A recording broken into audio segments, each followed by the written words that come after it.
Could this be the scandal that forces Keir Starmer to resign? Richard Holden, the Tory MP, has written a letter to Keir Starmer demanding answers and an investigation into his alleged breach of COVID-19 rules that has emerged in the news over the past few days regarding the meeting of his voice coach whilst London was in Tier 4 lockdown restrictions. So Richard Holden MP, here he is here. He has written this letter to Keir Starmer, and he asks various questions of Keir Starmer that he wants answers to, and asks if he'll do an investigation. But before we get to that, let's just remind ourselves what this letter is all about. So this is the story that came out just this week about a new book that has come out talking about Keir Starmer's rise to power as leader of the Labour Party that admits him meeting with his voice coach during lockdown. Well, that was a bit of a silly mistake from the lefties, wasn't it? Let's have a little look at what that book says. So this book is called Get In, the Inside Story of Labour under Starmer, that has been talked about in the Sunday Times. And it says this: the actress and communications skills coach Leonie Malinga was integral to Starmer's rise to power, but her place in his inner circle is revealed for the first time today. She's spoken publicly about helping a notoriously reticent politician discover his voice and counselling him as he considered resigning in 2021. Those who worked with Starmer on that leadership campaign say his triumph would not have been possible without Malinga, who helped him navigate the transition from courtroom to Commons changer, television studio and debating stage. Now, this is the crucial part. He says he considered her role so essential that Malinga even qualified for key worker status during the pandemic. She visited Labour headquarters in a mask on Christmas Eve in 2020, advising Starmer as he considered his response to Boris Johnson's Brexit deal. Now, I remember Christmas 2020, when I popped down to London shortly before Christmas and was expecting to hop on a train up north to go see my family, and then suddenly the government told us, no, we're chucking London into Tier 4 restrictions, the harshest restrictions there can be, and you are not allowed to leave London. You are penned in, you cannot see anybody, you need to lock yourself indoors and have a miserable Christmas all alone. But Keir Starmer at that time, you see it says Christmas Eve in 2020, was meeting with his voice coach. And the thing here is it says that she qualified as a key worker. Really? A voice coach qualifying as a key worker? Well, let's just check what the rules are on that.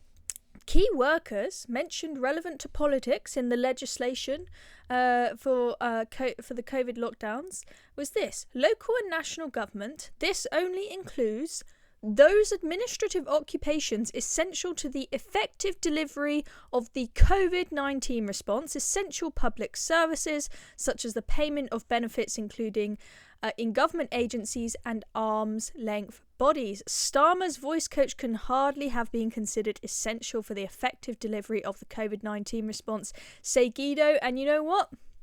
I really don't think voice coach comes under any of those categories. And they go on to say, Guido says, in any case, Starmer had no power whatsoever to designate someone a critical worker anyway. Exactly, it's not him to decide.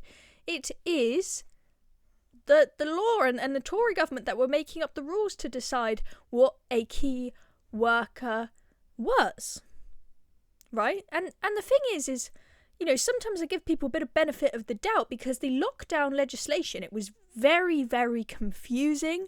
The document was a very messy legal document, very difficult for the general public to understand. But when Keir Starmer is the big fancy lawyer that he is, he should understand the law, and I don't really give him any benefit of the doubt there. And now let's go and look at Richard Holden's letter that he wrote. So here's the long letter that he wrote to Keir Starmer. I won't bore you with the whole details, but let's look at some of the highlights. So Starmer made some promises about his, him following lockdown rules.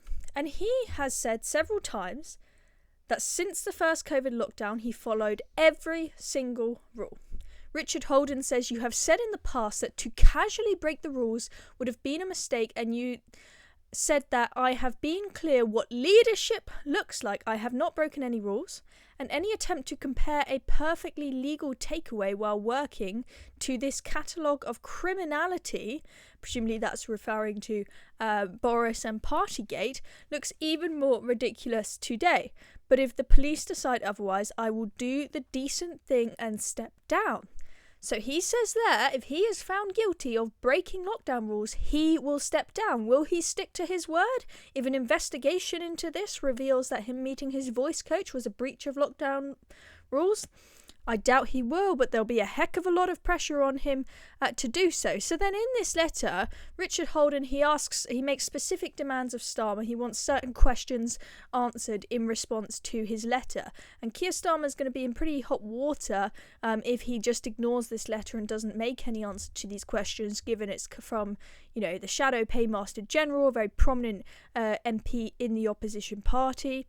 So he asks, does the Prime Minister think that this is a breach of the law? To clear up any date, will you appoint an independent investigator? I believe this is what happened first from Partygate. So there you have it. Demand from Richard Holden for an investigation. Okay, if Keir Starmer responds to that and says, no, I'm not going to do an investigation, it's going to look pretty bad for him. I mean, it's going to look bad for him either way, but it's not going to be good if he is a guy who demanded time and time again investigation into Boris's Partygate, but then as soon as the finger is pointed at him, he suddenly says no, an investigation's not necessary. That's not going to be a good look for him. Richard Holden also asks, did the Labour Party receive legal advice about how to get around COVID regulations? In this period, did Miss Malinga contract COVID-19? And then at the end of his letter, he makes another set of demands. He says, will you answer these further questions? Do you think it would be right for other members of the public to get acting lessons during Tier 4 restrictions? Good question. Did you receive legal advice about Miss Malinga, making Miss Malinga a key worker? Very good question. So we'll see if Keir Starmer answers. This letter has just come out, so let's see. It's Sunday, it's the weekend. I'm sure Keir Starmer's clocked off because remember, he clocks off at 6 p.m. on a Friday, doesn't do any work on Friday nights or the weekends, even though he is the Prime Minister. So I'm sure he won't take a look at this until tomorrow at 9 a.m. earliest on a Monday. But let's see what happens. Richard finishes his letter saying there's a strong public interest into your conduct during the pandemic, and it is clear from these revelations that not only have you misled the public, but you had a casual disregard for the law at a time when so many people were making such difficult sacrifices, all in the service of advancing your own political career. Whew, sting. You have said honesty and decency matters. I hope you will treat these questions to you with the same standards you asked of others. Whew. And then you see it signed by the Right Honourable Richard Holden MP. So pretty scathing letter there to Keir Starmer. Let's see what his response is, but this is not a good look. We had the Lord Ali scandal rumble on for ages and ages. We saw that when it came to cronyism and dodgy donors, that the Labour Party were just as bad as the Tories. Are we about to find out that when it comes to breach of COVID rules, that the Labour Party were also just as bad as the Tories and are complete hypocrites? I think we might be about to find that out. Anyway, I'm Chloe Dobbs. Thank you very much for watching. Subscribe to Reasoned if you haven't already so you don't miss our upcoming videos. See you next time.